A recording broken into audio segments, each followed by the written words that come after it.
नमस्कार दोस्तों, आपका बोन डॉक्टर के अगले एपिसोड में आपका स्वागत है। ये पार्ट 3 है पर्थिस डिजीज़ के।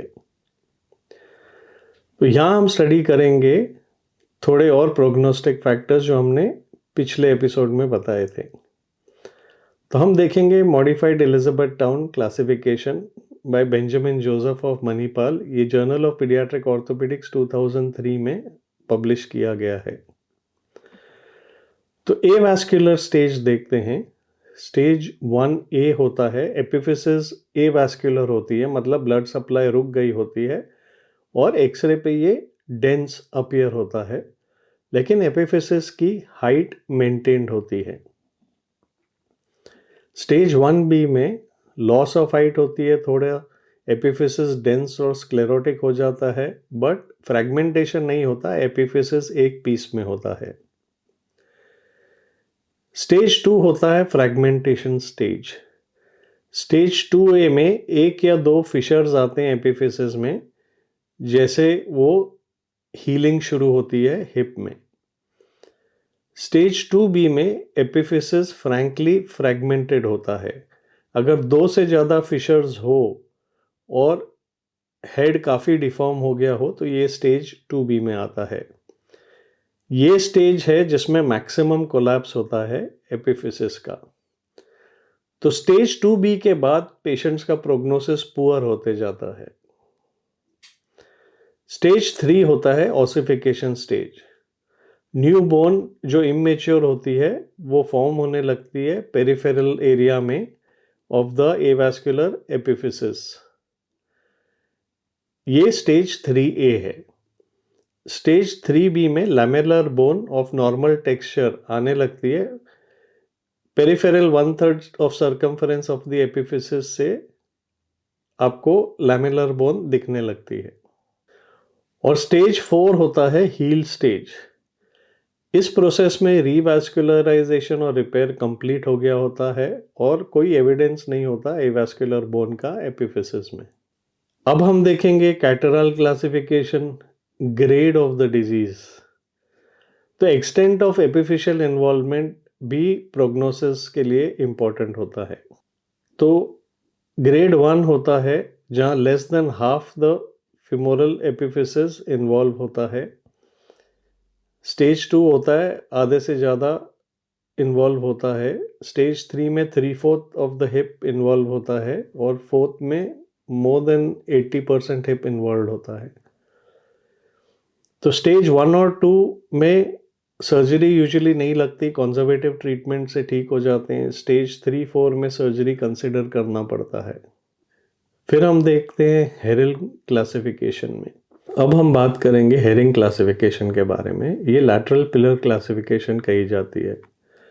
तो इसे ऑपोजिट हिप से कंपेयर करते हैं एक्सरे पे, और this is based on the worst X-ray in the series. तो टाइप ए होता है लैटरल पिलर प्रिजर्व्ड होता है। टाइप बी में लेस देन 50% पिलर डिस्ट्रॉयड होता है, और टाइप सी होता है मोर देन 50% पिलर डैमेज हो जाता है। तो ट्रीटमेंट प्लान क्या होता है, कब हम कंटेनमेंट कंसिडर करते हैं?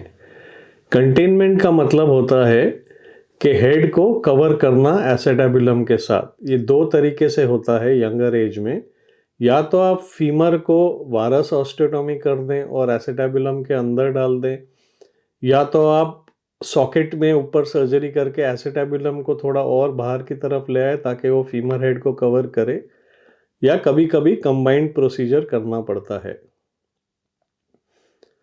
तो कब कंसिडर करते हैं हम कंटेनमेंट?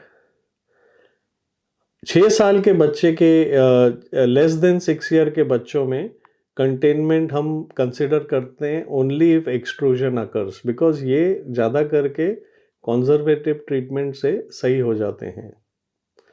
तो 6 से 12 साल की उम्र में कंटेनमेंट बहुत ज़रूरी होता है even before extrusion occurs, because in बच्चों में हेड बचाना बहुत ज़रूरी हो जाता है। और 11 और 12 साल की उम्र से हम कंटेनमेंट की बात भी नहीं करते। दूसरा फैक्टर हम देखते हैं कंटेनमेंट के लिए, एक्सटेंट ऑफ एपिफिशियल इन्वॉल्वमेंट। अगर आधे से कम एपिफिसिस इन्वॉल्व है तो हम कंटेनमेंट नहीं करते, आधे से ज़्यादा इन्वॉल्व है तो कंटेनमेंट कंसिडर करते हैं। फिर हम stage of evolution of the disease के बारे में बात करते हैं। जैसे कि जोसेफ क्लासिफिकेशन में हमने देखा था, स्टेज 1A, 1B और 2A में हम कंसिडर करते हैं कंटेनमेंट। स्टेज 2B में आर्थ्रोग्राम करके आप डिसाइड कर सकते हो कंटेनमेंट करना चाहिए कि नहीं, कैसा रिजल्ट आएगा। स्टेज 3A, 3B और 4 में हम कंसिडर नहीं करते कंटेनमेंट।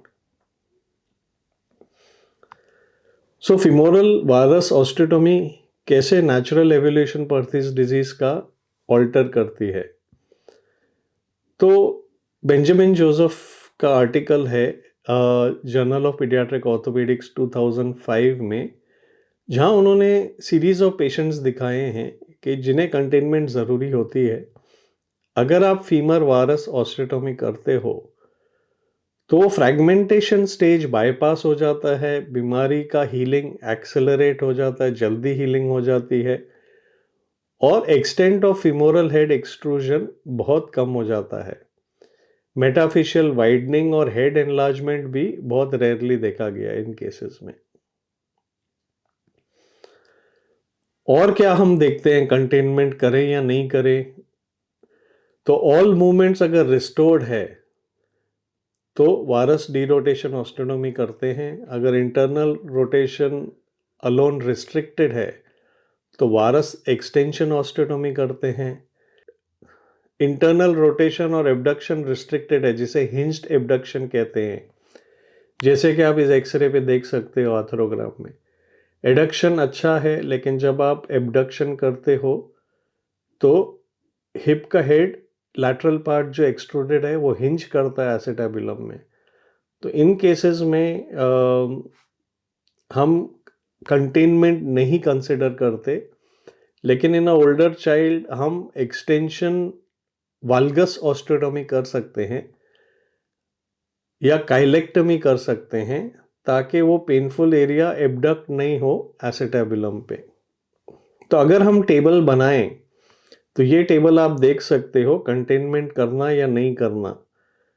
ये सॉर्ट ऑफ एक ब्रॉड गाइडलाइन है और इसे आपको स्टडी करना चाहिए। तो एज अगर 6 से कम है तो ओनली विद एक्सट्रूजन हुआ तो कंटेन करना चाहिए। हाफ या ज़्यादा एपिफिसिस है अगर एक्सटेंट ऑफ इन्वॉल्वमेंट में तो कंटेन करना चाहिए। अगर स्टेज 1A, 1B, 2A और 2B है तो कंटेन करना चाहिए।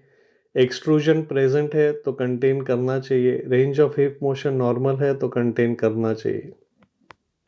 तो आज का एपिसोड अगर आपको पसंद आया हो तो लाइक बटन दबाइए, शेयर बटन दबाइए और हमारा एपिसोड देखने के लिए बहुत बहुत धन्यवाद।